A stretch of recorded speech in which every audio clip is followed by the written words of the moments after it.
সুধী দর্শক, আমাদের শুভেচ্ছা জানবেন। আপনাদের আমন্ত্রণ জানাচ্ছি সিএসআর অনুষ্ঠানমালার আজকের পর্বে। আপনারা জানেন এই অনুষ্ঠানে আমরা সিএসআর এর নানান দিক নিয়ে কথা বলি, সিএসআর নিয়ে বিভিন্ন খাত কি কার্যক্রম করছে সে নিয়ে কথা বলি, এবং সেই সিএসআরকে প্রমোট করবার জন্য কোনো রকম নীতির ক্ষেত্রে কোনো রকম প্রণোদনার প্রয়োজন আছে কিনা কিংবা কোনো পলিসি সাপোর্টের প্রয়োজন আছে কিনা সে নিয়ে আমরা কথা বলি। আজকের বিষয় আমাদের ব্যাংকিং খাত।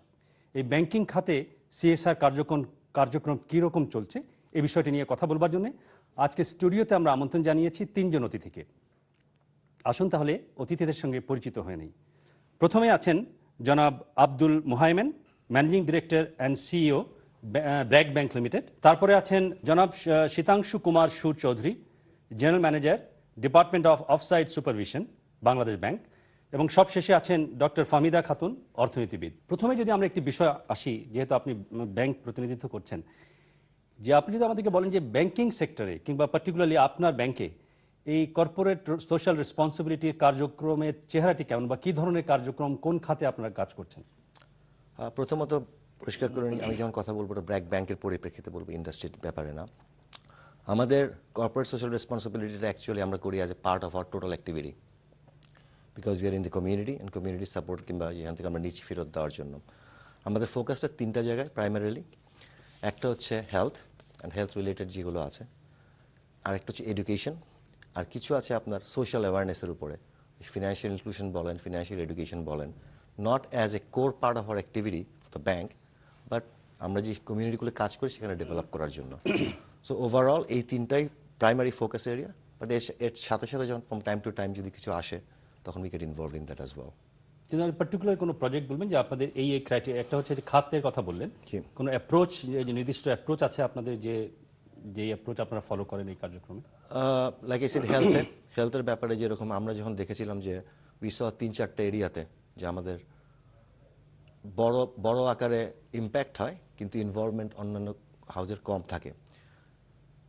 ডায়রিয়া যখন হয়, আউটব্রেক যখন হয়, তখন আপনার একটা হচ্ছে শর্ট টার্ম, একটা লং টার্ম। শর্ট টার্মের জন্য যেগুলো দরকার হয় সেগুলো ইমিডিয়েট করার জন্য যে সাপোর্টগুলো দরকার আমাদের দেশে আমার জানার মতো আইসিডিআরবি সবচেয়ে ভালো করে। তো ওদের সাথে আমরা যেরকম কম্বাইন করে ওদের শর্ট স্টে অ্যাওয়ার্ডের ব্যাপারে আমরা কাজ করেছিলাম।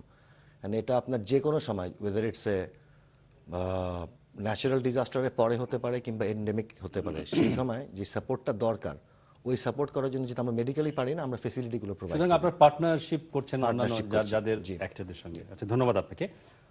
আপনি যেহেতু বাংলাদেশ ব্যাংক থেকে এসেছেন, এবং আমরা প্রায়শই যখন কর্পোরেট সেক্টরের সঙ্গে কথা বলি সিএসআর নিয়ে, একটি কথা শুনতে পাই আমরা যে ইনসেন্টিভ প্রয়োজন, বিশেষ কিছু প্রণোদনার প্রয়োজন আছে, কিংবা এনাবলিং এনভায়রনমেন্টের প্রয়োজন আছে। গার্ডিয়ান হিসেবে, ব্যাংকগুলোর গার্ডিয়ান হিসেবে বাংলাদেশ ব্যাংকের এমন কোনো বিধিমালা কিংবা কোনো ইনসেন্টিভের ব্যবস্থা আছে কিনা যেটি ব্যাংকের সিএসআরকে উৎসাহিত করতে পারে? ধন্যবাদ আপনাকে। বাংলাদেশ ব্যাংক এই সিএসআর বা সামাজিক এই দায়বদ্ধতা ব্যাংকগুলোকে সম্পৃক্ত করবার জন্য প্রথম থেকেই খুবই সজাগ, এবং আপনারা লক্ষ্য করেছেন 2008 সালে জুন মাসে আমরা একটা গাইডলাইন ইস্যু করি সেন্ট্রাল ব্যাংকের তরফ থেকে, যেটা সব দেশে কার্যরত সব ব্যাংক এবং আর্থিক প্রতিষ্ঠানগুলোর জন্য অনুসরণীয়। এখানে একটা বলে রাখা ভালো যে এটা কোনো অব্লিগেটরি না, বাট এটা ছিল সাজেস্টিভ এবং প্রণোদনামূলক, যাতে তারা এটা ফলো করে, তাদেরকে আমরা উৎসাহিত করবার জন্য, তাদেরকে উদ্বুদ্ধ করবার জন্য এটা করেছিলাম। দেশে আসলে সিএসআর সম্পর্কে যে একটা সুস্পষ্ট ধারণা, এইটা ব্যাংকের ব্যবস্থাপনা এবং পরিচালনা তাদের ক্ষেত্রে এই ধারণার কিছুটা অভাব ছিল। কারণ অনেকেই মনে করতেন যে সমাজের বিত্তশালীদেরকে আর্থিক চাঁদা দেওয়া বা অনুদান দেওয়া সেটাও মানে সোশ্যাল রেসপন্সিবিলিটির অন্তর্ভুক্ত, এবং সেগুলো করে তারা তাদের বিজনেস পারপাজে সেটা করে তারা সেটার অন্তর্ভুক্ত করার চেষ্টা করা হয়েছে। এটাকে করার জন্য, এটা থেকে বেরিয়ে আসবার জন্য কেন্দ্রীয় ব্যাংক এই যে 2008 সালের জুন মাসে যে একটা গাইডলাইন দিল, সেখানে কিছু দিক নির্দেশনা দিল, যেখানে সুস্পষ্টভাবে একটা ধারণা দেওয়ার চেষ্টা করা হলো কোনগুলো সিএসআর অ্যাক্টিভিটিস, এবং তাদেরকে যা উৎসাহিত করবার জন্য তাদের পার্টিসিপেশন। এটার পরে দেখা গেছে যে গত 3 বছরের যে ট্রেন্ড আমরা দেখেছি, তাতে ব্যাংকগুলোর এই সার্কুলার দেওয়ার পর ব্যাংকগুলোর এতে পার্টিসিপেশন বেড়েছে।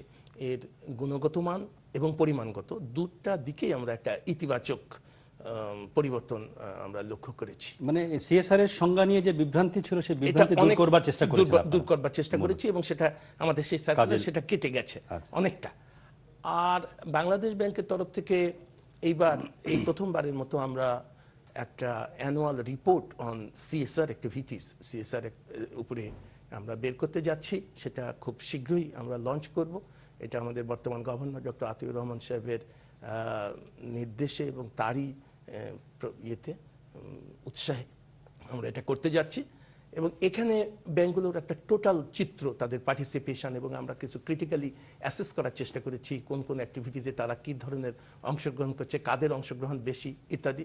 এটা একটা বলতে পারেন যে ব্যাংকগুলোর জন্য একটা প্রণোদনা। এর সাথে তারা যে 10% যে প্রভিশন আছে এনবিআর এর সেটিও তারা গ্রহণ করতে পারে, সেটা তো পাবেই। এছাড়াও আমরা একটা ব্যাংকগুলোর বছরে দুবার একটা রেটিং করি, যেটাকে ইউনিফর্ম ক্যামেলস রেটিং বলা হয়, যেটা ব্যাংকের সেই রেটিংগুলোর ভিতরে ব্যাংকের যে সমস্ত কার্যকলাপকে আমরা বিচার করি সেখানে একটা নতুন ক্লজ সংযোজন করা হয়েছে যে ব্যাংকের যখন ম্যানেজমেন্ট এফিসিয়েন্সি বা কোয়ালিটি আমরা রেটিং করব, তখন যে ব্যাংক সিএসআর এ যাদের পার্টিসিপেশন বেশি এবং উল্লেখযোগ্য অবদান রাখছে সমাজের এই দরিদ্র অনগ্রসরমান জনগোষ্ঠীর জীবনযাত্রা উন্নয়ন, তাদের আত্মকর্মসংস্থানের ক্ষেত্রে, তাহলে যদি আমাদের দৃষ্টিতে সেগুলো সিএসআর হিসেবে হয়, তাদের ম্যানেজমেন্ট রেটিং এর নাম্বার একটু বেশি দিয়ে তাদের গ্রেডিংটাকে একটু আপগ্রেড করা। আপনি যেহেতু বিষয়টি তুললেন, আমি ছোট্ট একটু সংক্ষেপে বলি যে পৃথিবীর বিভিন্ন দেশে এরকম একটি প্রভিশন আছে যে এটি ম্যান্ডেটরি, যে তাদের সিএসআর এর যে রিপোর্টিং অন সিএসআর সিস্টেম এবং অ্যাক্টিভিটি ইনিশিয়েটিভগুলো দিতেই হবে।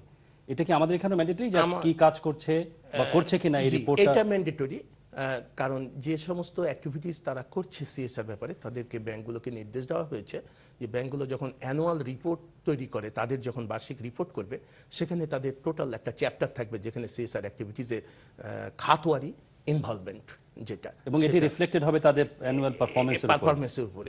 এবং এইটা আবার তারা সঠিকভাবে এই রিপোর্টিংটা করছে কিনা, এবং সেটা যেমন যখন 10% গভর্নমেন্টের যেমন ট্যাক্স ইনসেন্টিভ যেটা পাচ্ছে, যেটা কর রিয়াতি সুবিধা, তখন কিছু শর্ত যেমন পরিপালন করতে হচ্ছে। আবার সিএসআর রিপোর্টিংয়ে যদি তারা ব্যাংকগুলো যদি রিপোর্ট করে, তাদের সেটা সিএসআর মানে অংশগ্রহণ কিনা, প্রকৃত সিএসআর কিনা, এবং সেই রিপোর্টিং সঠিক আছে কিনা সেটাও আমরা রিভিউ করে দেখব যখন তাদের অ্যানুয়াল ফাইন্যান্সিয়ালসগুলো আমরা বাৎসরিক অন্যান্য ইন্ডিকেটরগুলো যেমন রিভিউ করি, তেমনি ম্যানেজমেন্ট রিপোর্ট যেমন রিভিউ করি, তেমনি সিএসআর অ্যাক্টিভিটিসে তাদের দেওয়া স্টেটমেন্টটাও আমরা খতিয়ে দেখব। আচ্ছা, ধন্যবাদ আপনাকে। ফাহমিদা আপা, আপনার কাছে একটি প্রশ্ন, যেহেতু আপনি একজন অর্থনীতিবিদ, যে আমরা প্রায়শই আলোচনায় এর আগে প্রণোদনার বিষয় এসেছে, উনি বলেছেন বিভিন্ন ইনসেন্টিভ বাংলাদেশ গভর্নমেন্ট দিচ্ছে। এটা অনেকেই আমরা বলছি কর্পোরেট সেক্টর থেকে যে ট্যাক্স একটি বড় প্রণোদনা, ইনসেন্টিভ। আমাদের ট্যাক্স কাঠামোতে কোনো পরিবর্তন কিংবা পরিবর্ধনের প্রয়োজন আছে কিনা, যে এটাকে যাতে করে আমাদের ব্যাংকিং সেক্টরের ব্যাংকগুলো তারা উৎসাহিত হতে পারে সিএসআর কার্যক্রমে? ধন্যবাদ। যেটা উনি বললেন যে 10% যে ট্যাক্স সুবিধাটা, এটা তো অলরেডি একটা আছে। আমাদের ট্যাক্স কাঠামোটা এমন হওয়া উচিত যেটা কিনা প্রোগ্রেসিভ ট্যাক্স কাঠামো, অর্থাৎ যারা বেশি আয় করবে তারা বেশি দিবে, আর যারা কম আয় করবে তাদের জন্য কম। এটা, এবং সেটা সাধারণত ব্যক্তি খাতে যারা ট্যাক্স দিয়ে থাকে তাদের ক্ষেত্রে বলা হয়। তো এই প্রোগ্রেসিভ একটা ট্যাক্স কাঠামো তৈরি করার জন্য এই ব্যাংকিং সেক্টর থেকে কিভাবে ম্যাক্সিমাম ট্যাক্স আদায় করা যেতে পারে সেটা একটা ভূমিকা রাখা যেতে পারে। আমি যদি ওনার কথার সূত্র ধরে আরেকটু বিস্তারিত বলতে চাই, যে সিএসআর বিষয়টা নিয়ে তো আমরা আলোচনা করছি, সিএসআর অর্থাৎ সামাজিক দায়বদ্ধতা কর্পোরেট সেক্টরে, এখানে কিন্তু একটা বিরাট নলেজ গ্যাপ রয়ে গেছে। দাতব্য কর্মকাণ্ড অবশ্যই সিএসআর এর একটা অংশ, কিন্তু সিএসআরটা আসলে তার চাইতে অনেক বেশি বিস্তৃত। সিএসআর এর দুটো অন্যতম জিনিস হচ্ছে যে একটা হচ্ছে সাস্টেনেবিলিটি, টেকসই করা সেটাকে, এবং ইনক্লুসিভনেস, অর্থাৎ সমাজের সবাইকে নিয়ে, সমাজের যারা নিচের দিকে আছেন তাদের সবাই যাতে এই সাহায্যটা পেতে পারে, এবং পেয়ে তার সামনের দিকে কিভাবে সেটাকে বজায় রাখতে পারে। সেইখানে আমি যদি আজকে এককালীন কিছু টাকা দিয়ে দিই, সেটা তো তার না, আপনার ভবিষ্যতে মূল কি কথাটি দেয়া হচ্ছে এটি একটি সাস্টেনেবল অ্যাপ্রোচের সাস্টেনেবল ভিতরে এবং যেতে হবে। ইনক্লুসিভ। ডেফিনেটলি। ওনারা যে ব্যাংকিং সেক্টর হেলথের কথা বলছেন, হেলথটা কিভাবে একজন মানুষকে পুষ্টি দেয় এবং সেই পুষ্টির প্রেক্ষিতে কিন্তু সে তার অর্থনৈতিক কর্মকাণ্ডে সারা জীবনব্যাপী অংশগ্রহণ করতে পারে, কিংবা শিক্ষা যদি দিয়ে দেওয়া হয় তাহলে সেই শিক্ষাকে কাজে লাগিয়ে সে সমাজে কন্ট্রিবিউট করতে পারে। তো এই ধরনের কর্মকাণ্ডগুলি এবং ব্যাংকে যে আমরা আমি নিজেও দেখেছি যে অনেক ব্যাংকে কিন্তু সিএসআর পলিসিটাই ছিল না, এখন হচ্ছে, কিন্তু এই পলিসিটা আসলে এটা ট্রায়াল এন্ড এরর মেথডের মধ্যে কিন্তু একটা ডেভেলপ করবে। আমরা আলোচনায় আসবো, তার আগে আমরা দেখে নিই বাংলাদেশ ব্যাংকের গভর্নর ডক্টর আতিউর রহমান, উনি এই বিষয়ে কিছু কথা বলেছেন স্টুডিওর বাইরে। আসুন এই কথাটি শুনে নেই। তো আগেকার দিনের জমিদাররা, যাদের বিত্তবানরা, যেমন আরপি সাহা, এরাই কিন্তু সিএসআর কাজ করতেন এবং সমাজের বিশেষ করে স্বাস্থ্য, শিক্ষা এসবের দায়িত্ব নিতেন। কিন্তু আমাদের নতুন জমিদারেরা তারা এই সামাজিক দায়িত্ব পালন করছে না, সেই জন্য সংগঠিত শক্তি হিসেবে ব্যাংক কিন্তু সেই অভাবটা পূরণ করতে পারে। তো আমরা চাচ্ছি যে ব্যাংকগুলো তার এই যে কাঙ্ক্ষিত ভূমিকাটা পালন করুক। সিএসআর কর্মকাণ্ডে ব্যাংকগুলোর ভূমিকা বাড়ছে, কিন্তু সব ব্যাংকের সমানভাবে বাড়ছে না। কোনো কোনো ব্যাংক অনেক বেশি উৎসাহী এবং অগ্রগামী, আর অন্যান্য ব্যাংক এখনো সেরকম অগ্রগামী না। সুতরাং আমরা চেষ্টা করছি যে সকল ব্যাংকের কাছ থেকেই আমরা তথ্য নিচ্ছি যে কোন ব্যাংক কি করছে সিএসআর এর নাম করে। সিএসআর করলে পরে ব্যাংকগুলো যাতে উপযুক্ত ট্যাক্স ব্রেক পায়, সেজন্য আমরা এনবিআর এর সাথে কথা বলছি এবং এটা রিলেট করবার চেষ্টা করছি। এখন আইন আছে যে কৃষি শুধুমাত্র শিক্ষা খাতে যদি তারা কাজ করে তাহলে তাদেরকে খানিকটা সুবিধা দেয়, সিএসআর সুবিধা দেয়। কিন্তু বিশেষ বিশেষ ক্ষেত্রে ব্যাংকগুলোকে যদি আমরা উৎসাহিত করতে পারি, এনবিআর কেও যদি উৎসাহিত করতে পারি যে দারিদ্র নিরসনের ক্ষেত্রে এবং বিশেষ করে জনশক্তির মান উন্নয়নের ক্ষেত্রে যদি তারা ভূমিকা রাখে, আমার মনে হয় যে সেটা সিএসআর হিসেবে তারা ট্যাক্স ব্রেক পাওয়ার উপযুক্ত। এই জিনিসগুলো আমরা এনবিআর এর সাথে আলাপ করে দেখতে পারি। যদি গলফ খেলার জন্য কিংবা গলফ উন্নয়নের জন্য টাকা পয়সা দেওয়া হয়, সেটাকে কি আমরা সিএসআর বলবো?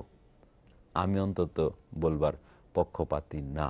সেই কারণে আমাদের আগের থেকেই কোনটা করলে সিএসআর এর উন্নতি হবে সেটা দেখা উচিত। যেমন বিনোদ বিহারী চৌধুরীকে যে ভাতাটা দেয়া হলো, এটা কিন্তু আমি মনে করি যুক্তিসঙ্গত সিএসআর। এমন যদি কোনো অসহায় মুক্তিযোদ্ধাদের জন্য কেউ যদি এগিয়ে আসে বা মুক্তিযোদ্ধাদের, শহীদ মুক্তিযোদ্ধার স্ত্রীর জন্য কেউ যদি এগিয়ে আসে, আমি মনে করব যে এটা কাঙ্ক্ষিত সিএসআর।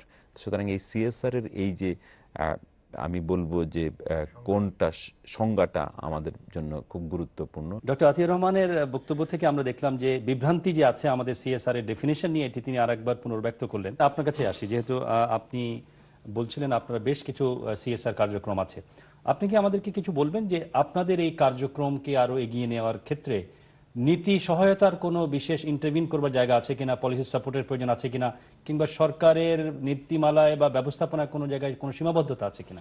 আপনার উত্তরের দ্বারা আমি দুটো জিনিস ক্লিয়ার করে নিই। আমরা যখন সামাজিক দায়বদ্ধতার কথা বলি, ফাহমিদা বলেছে এখানে কিন্তু sustainability and inclusion is the part. Profit কত করছি না করছি ইজ এ সেপারেট ইস্যু। আমরা কমিউনিটিতে আছি অ্যান্ড কমিউনিটিতে we want to give it back in a sustainable and inclusive manner. That's the primary concern. Incentive থাকলে আমরা বেশি করব, বাট ইনসেন্টিভ থাকলে আমরা করবো না, এটা কিন্তু কোনো কথা বলা হয়নি। সো আমরা কি চাচ্ছি যে আমরা if you are as an industry part of the community, আমি যে ব্যাংকে কাজ করি ব্র্যাক ব্যাংকে, আমরা কিন্তু বলে থাকি double bottom line, we are getting from the community and giving it back to the community. Profit কিন্তু অনলি কনসিডারেশন সবসময় নাও হতে পারে। তো আমার যেটা বলার উদ্দেশ্য যে inclusion as far as the policies are concern, 10%-এর জন্য হয়তো লোকজন আরও বেশি করবে, কিন্তু বন্ধ হবে না। ইন্টারেস্ট রেট ইজ একটা প্রফিটেবিলিটির কম্পোনেন্ট। আমাদের আই থিঙ্ক যদি আমরা যে সমাজের থেকে আমরা এসছি সেই সমাজের কথা যদি মনে রাখি, পলিসিতে কিছু ইনক্লুশন করলে হয়তো আমরা আরও বেশি করব, কিন্তু এখন যে অবস্থায় আছে আই থিঙ্ক ইমপ্রুভ করা সম্ভব। ইমপ্রুভ করতে গেলে হয়তো ওভারঅল যে অ্যাসপেক্টগুলো আমরা দেখতে চাই ব্রডার বেসডই হতে হবে, শুধু এডুকেশন না, it can be health, it can be community development, it can be financial inclusion. এখন কিছু জিনিস আপনারা টাকা দিয়ে হয়, কিছু জিনিস আপনার সাপোর্ট দিয়ে হয়। আমরা যে ওভারঅল ইকোনমিতে কাজ করি, যেখানে আপনার বলা হচ্ছে agriculture and SME is the driving force, আমরা কিন্তু ফিনান্সিয়াল এডুকেশন একটা করছি। সেটা কিন্তু কোনো খরচও ভাবে নাই, বাট গেটিং দেম অ্যাওয়্যার যে এটা করলে তার ব্যবসাটা ভালো করতে পারবে তার খাতিরে, আমাদের জন্য না। And they may not be customers of ours, অন্য ব্যাংকেরও কাস্টমার হতে পারে। এই ফিনান্সিয়াল ইনক্লুশন কিন্তু একটা ইনক্লুসিভিটির পার্ট। আগে যেটা বললাম যে হেলথে যখন আমরা সাপোর্ট করি, কিছু কিছু জায়গায় আমরা ডিরেক্টলি করি, কিছু কিছু জায়গায় পার্টনারশিপে করি, বিকজ আমরা তো একটা ব্যাংক। সো দুটোই কিন্তু করা হয়, অ্যান্ড সেখানে সাস্টেনেবল বেসিসে করা হয়। ওই যেটা বলছিলাম যে কারেন্ট ডেফিনেশন ওর কারেন্ট যেগুলো এখন অ্যাপ্লিকেবল, যে খাতগুলো আছে, মেবি একটু ব্রডার সেন্সে দেখা উচিত, তাহলে হয়তো probably to get other banks to come even more. মানে আপনি যে মূলত যে কথাটি হয়তো ইঙ্গিত করেছেন, আমি যদি বুঝতে পারি ঠিক মতন, সেটি হচ্ছে যে কেবলমাত্র এই ট্যাক্স ইনসেন্টিভ দিয়েই কিন্তু সিএসআর কে প্রমোট করা যাবে না, আমাদের মানসিকতার ভিতরে, মাইন্ডসেটের ভিতরে একটি পরিবর্তন আনতে হবে। আমি বলেছি যে অ্যাওয়ারনেসের ব্যাপার, আমাদের মানসিকতা, আমার ব্যাংক সম্বন্ধে বলতে পারি, ইনসেন্টিভ থাকুক কিংবা ট্যাক্স ব্রেক না হোক, আমরা কিন্তু করব, বিকজ এটা আমরা বিশ্বাস করি আমাদের responsibility to the community, because we get the profits from the community. আচ্ছা আচ্ছা, জি ধন্যবাদ আপনাকে। ফাহমিদা, আপনার কাছে যদি আসি একটু আরেকবার, সেটা হলো যে আমরা যখনই ব্যাংকিং সেক্টরের কথা বলি, ব্যাংকিং সেক্টর একটি বর্ধমান, মানে খুব ক্রিয়েটিভ এবং বড় সেক্টর আমাদের এখানে ইকোনমিতে। আমাদের বর্তমান ইকোনমি এবং বিজনেসের বিবেচনায় এই মুহূর্তে যদি আমরা সিএসআরকে প্রমোট করতে চাই ব্যাংকিং সেক্টরে আরো বেশি করে, তাহলে নীতি সহায়তা কিংবা কি ধরনের পলিসি সাপোর্ট এই মুহূর্তে প্রয়োজন এই ব্যাংক সেক্টরের জন্য? হ্যাঁ, আমার মনে হয় যে আমরা যে আলোচনা করছি এটা কিন্তু পুরোটাই কিন্তু বারবারই কিন্তু নীতি সহায়তার ক্ষেত্রেই ফিরে আসছে। নীতি সহায়তার একটা উপায় হচ্ছে ডাইরেক্ট ফাইন্যান্সিয়াল কিছু সাপোর্ট, যেটা কিনা এই ট্যাক্সের মাধ্যমে। আচ্ছা, আপনি যেহেতু ডাইরেক্ট ফিনান্সিয়াল কথা বলছেন, ইনসেন্টিভের কথা, যে আপনি দেখবেন যে যেটা মিস্টার মোহাম্মেদ বললেন যে সিএসআর কিন্তু করা হয় জাস্ট প্রফিটেবিলিটির উপর ডিপেন্ড করে না, এটা কিন্তু একটা টু ওয়ে মেথড। আপনি সমাজের যেখানে কাজ করছেন তাদের প্রতি একটা দায়বদ্ধতা রয়ে গেছে, তাদেরকে আপনি দিচ্ছেন, আবার তারা কিন্তু সমাজকে দিচ্ছে। হ্যাঁ, সমাজের অর্থাৎ সমাজ বলতে আমি বড় বিস্তৃতভাবে সামগ্রিক অর্থনীতির কথা বলছি। সুতরাং এই যে একটা চেইন, এই চেইনটা কিন্তু আপনার ইররেসপেক্টিভ অফ প্রফিটেবিলিটি কিংবা অন্যান্য সাপোর্ট, এটার বাইরেও হবে। এবং এই যে নীতি সহায়তা, এটা একটা মডেল তৈরি করেছেন বাংলাদেশ ব্যাংক যে 10% দিতে হবে, কিন্তু আরো ব্যাংকগুলো যখন আরো বেশি করে আসবে তখনই কিন্তু তারা আইডেন্টিফাই করতে পারবে যে আমাদের আর কি কি সমস্যা আছে, আর কি কি ক্ষেত্রে আর সাপোর্ট দরকার, সেটা হতে পারে। আমি একটু ওনার সাথে বলছি যে উনি বলেছেন যে 15টা সেক্টর যে আইডেন্টিফাই করা হয়েছে, আমি একটু যদি অ্যাড করি, সেখানে দুটো সেক্টর আমার মনে হয় খুবই অনুপস্থিত। সেটা হচ্ছে, একটা হচ্ছে পরিবেশ, অর্থাৎ এই যে পরিবেশ বান্ধব উন্নয়ন না হলে সেটা কিন্তু টেকসই হবে না। ব্যাংকগুলো যেখানে ঋণ দিচ্ছে, ঋণের কথাই যদি বলি, কিংবা যদি সিএসআর এর মাধ্যমে সাহায্য দিচ্ছে কোনো শিল্প প্রতিষ্ঠান গড়ে ওঠার জন্য, কিংবা কোনো কৃষি কার্যক্রমের জন্য যে আমরা সুদমুক্ত ঋণ দিয়েছি, সেখানেও সেই কৃষি উৎপাদনটা যদি পরিবেশের সাথে সামঞ্জস্য বজায় রেখে, অর্থাৎ পরিবেশের ক্ষতি না করে কিভাবে করা যায়, সেই ক্ষেত্রে যদি সেটাকে যদি পলিসির মধ্যে না আনা হয়, এবং আমার মনে হয় এটা ম্যান্ডেটরি করা উচিত, সেটা একটা। আরেকটা দ্বিতীয় আরেকটা হচ্ছে যে মহিলাদের ব্যাপারটা, যে মহিলাদেরকে অংশগ্রহণের জন্য, মহিলাদেরকে টার্গেট করে স্পেশালি কিছু কিছু আছে, যেমন কৃষির কথা বলুন, কিংবা ওই যে ডেস্টিটিউট যে মানুষগুলো আছে, অর্থাৎ সমাজে সবচেয়ে হতদরিদ্র, তাদের জন্য কিছু কার্যকরের কথা বলা হচ্ছে, সেখানে মহিলা আসতে পারে, কিন্তু এটা হওয়া উচিত টার্গেটেড, একদম আলাদাভাবে। তো এই দুটো সেক্টর ওই 15টার মধ্যে যোগ করা অত্যন্ত প্রয়োজনীয়, আমি সেটা মনে করি। জি, ধন্যবাদ আপনাকে। আপনাকে দিয়ে আমরা শেষ করব, আপনাকে দিয়ে শেষ করব, কিন্তু শেষ করার আগে উনি একটি বিষয় বলেছেন যে খাতগুলোকে নির্দিষ্ট করে দেয়াই এনাফ নয়, অ্যাপ্রোচটা কি, ওই খাতে কোন অ্যাক্টর কিভাবে কাজ করছে, কতটা ইনোভেটিভ, সেটিও দেখবার বিষয়। এই প্রশ্নটির উত্তর দেবেন আপনি সেই সাথে আরেকটি বিষয়ের সঙ্গে, যে আমরা এর আগে আলোচনা করেছি যে আমাদের আসলে শুধু প্রণোদনা দিয়েই কাজ চলবে না, আমাদের নিজেদের মাইন্ডসেটের পরিবর্তন করতে হবে, ব্যাংকিং সেক্টরের মাইন্ডসেটেরও বা মানসিকতার ভিতরে পরিবর্তন আনতে হবে। এই মানসিকতার ভিতরে পরিবর্তন আনবার ক্ষেত্রে ব্যাংকের গার্ডিয়ান হিসেবে আপনাদের ভূমিকা কি, বা কি কাজ করার প্রয়োজন আছে বলে মনে করেন? ধন্যবাদ আপনাকে। তা প্রথমে আমি আবারও ফাহমিদা আপার এই কথার সঙ্গে একমত হয়ে যে কথাটি বলতে চাই, যে অ্যাপ্রোচটা ব্যাংকগুলো যে একেবারে করছে না তা না। দুটো জিনিস, একটি হচ্ছে পরিবেশ বান্ধব অ্যাপ্রোচ, আরেকটি হচ্ছে যেমন ধরুন লেবার ল।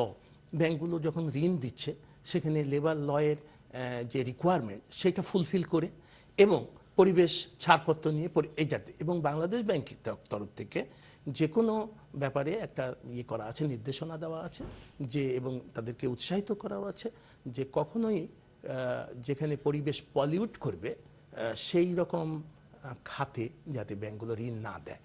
এবং আমাদের যে স্টাডি সেখান থেকে আমরা দেখেছি এ ব্যাপারে ব্যাংকগুলোর কমপ্লায়েন্স বেশ উৎসাহব্যঞ্জক, ভালো। তবে তারা তাদের নিজস্ব কাস্টমারদেরকে বা তাদের যে ঋণ গ্রহীতা তাদেরকে এই দুটো সাইড ছাড়া, পরিবেশ এবং লেবার ল যে রিকোয়ারমেন্ট, এইটার বাইরে তাদেরকে অ্যাওয়ারনেস করার অন্য কোনো প্রোগ্রাম ব্যাংকগুলো নাই। সেই দিকটাও আরও বেশি গুরুত্বপূর্ণ ভূমিকা রাখবার জন্য আমরা ব্যাংকগুলোকে উৎসাহ দিয়ে আসছি এবং তাদেরকে পরামর্শ দিয়ে আসছি। সুতরাং এই জিনিসটা যে খাতগুলো আমাদের কাছে এসছে, তাতে করে আমি আবার আপনার প্রসঙ্গে যাই যে ইনসেন্টিভ যে ব্যাংকগুলো চেয়েছে, তাতে করে এই ট্যাক্সের ব্যাপারটাতে কোনো কোনো ব্যাংক চেয়েছে 10% কম, এটা আরও বেশি হওয়া দরকার, 15 থেকে 25 হতে পারে। কোনো কোনো বেশ কিছু ব্যাংক বলেছে যদি তারা তাদের লভ্যাংশের সেই 5% এর অ্যাভাব, প্রফিটে 5% এর অ্যাভাব যদি সিএসআর অ্যাক্টিভিটিসে তারা ব্যয় করে বা বিনিয়োগ করে, সেক্ষেত্রে তাদের ট্যাক্স যে এক্সেমশন, সেই এক্সেমশনটা যাতে আরেকটু বেশি হয়, সেখানে 10 না দিয়ে তাদেরকে 15 দেওয়া হয়। যারা প্রফিটে 10% করে দেবে তাতে করে একটা উৎসাহিত করে। আবার কোনো কোনো ব্যাংক হচ্ছে জাকাতে যে টাকাটা দেয় এটাকে আনার জন্য। দেশের 47টা ব্যাংকের মধ্যে 17টি ব্যাংকের নিজস্ব ট্রাস্ট বা ফাউন্ডেশন আছে। তারা সেই ট্রাস্ট বা ফাউন্ডেশনের মাধ্যমে বিভিন্ন ধরনের দাতব্য চিকিৎসালয় স্থাপন, যেমন জাহাসানিয়া ক্যান্সার হাসপাতালে সাহায্য, তারপরে আপনার কিডনি ডায়ালিসিস সেন্টার, এবং কন্টিনিউয়াস তারা কোনো কোনো ব্যাংকের মানে ঠোঁট এবং তালুকাটা সেবা দিয়ে যাচ্ছে, কেউ কেউ কন্টিনিউয়াস মেডিকেল ফ্যাসিলিটিস দিয়ে যাচ্ছে। আবার শিক্ষা খাতের যে কথাটা বলা হচ্ছে, শিক্ষা খাতে তো এখন ব্যাংকগুলোর পার্টিসিপেশন খুবই ভালো। যেমন ধরুন একবারে কিন্তু অনুদান দেয় না, মাধ্যমিক থেকে একবারে ডক্টরেট পর্যন্ত, এমফিল করার জন্য, মাস্টার ডিগ্রি করার জন্য, অনার্স, এই সমস্ত পড়াশোনার জন্য কন্টিনিউয়াস স্কলারশিপ দিয়ে যাচ্ছে দরিদ্র অথচ মেধাবীদের জন্য। এগুলো অবভিয়াসলি শেষ, এবং তারা তার এগেনস্টে কর্পোরেট ফ্যাসিলিটিস পাচ্ছে। তো যে কথাটা ফাহমিদা আপা বলছিলেন, ব্যাংকগুলোরও ফিলিংস তাই। আমরা যে ফিডব্যাক পেয়েছি যে খাতগুলো যদি আরও বিস্তৃত হয় এবং সেই খাতগুলো যদি আরও স্পেসিফাই হয়, যেমন উনি যে দুটা খাতের যে আনস্যাটিসফ্যাকশন শো করলেন যে এই খাত দুটো সেই রকম অবজারভেন্স হচ্ছে না, যে পরিবেশের দূষণ অথচ ফাইন্যান্স যাতে একটাও না হতে পারে, যদি সেভাবে হয় তাহলে তাদের এগেনস্টে যাতে রিয়াতি সুবিধা পেতে পারে। এই জিনিসগুলো এনবিআর সাথে আমরা কথা বলছি। গভর্নর সাহেব একটু আগেই আপনারা বললেন যে ট্যাক্স ব্রেক কতটা দেওয়া যায় সেটার জন্য এনবিআর এর সাথে আলোচনা। সুতরাং আপনার কথার মূল আপনি যেটি বলতে চাইছেন যে বিভিন্ন স্তরে যদি ব্যাংকগুলোকে তাদের সিএসআর কার্যক্রমের জন্য আমরা ইনসেন্টিভ দিতে পারি, বিভিন্ন স্তরে এটি তাদের মাইন্ডসেটে পরিবর্তন আনতে একটু সহায়ক ভূমিকা আরম্ভ করবে। আমরা এই কথা দিয়ে আজকে অনুষ্ঠান শেষ করব। শুধু দর্শক মণ্ডলী, আমাদের অনুষ্ঠান দেখবার জন্য আপনাদের অসংখ্য ধন্যবাদ। স্টুডিওতে এসে আপনাদের মূল্যবান মন্তব্য আমাদের সঙ্গে শেয়ার করবার জন্য আপনাদেরকে অসংখ্য ধন্যবাদ। অন্য অনুষ্ঠানে অন্য পর্বে আবারও দেখা হবে, আমরা সিএসআর নিয়ে কথা বলবো। অনুষ্ঠান দেখবার জন্য আবারও আপনাদেরকে অসংখ্য ধন্যবাদ। আপনাদের যে কোনো পরামর্শ, যে কোনো অভিমত আমাদেরকে লিখে জানাতে পারেন। আমাদেরকে ইমেল করবার ঠিকানা csr@mrdibd.org। আগামী অনুষ্ঠানে আবারও দেখা হবে। খোদা হাফিজ।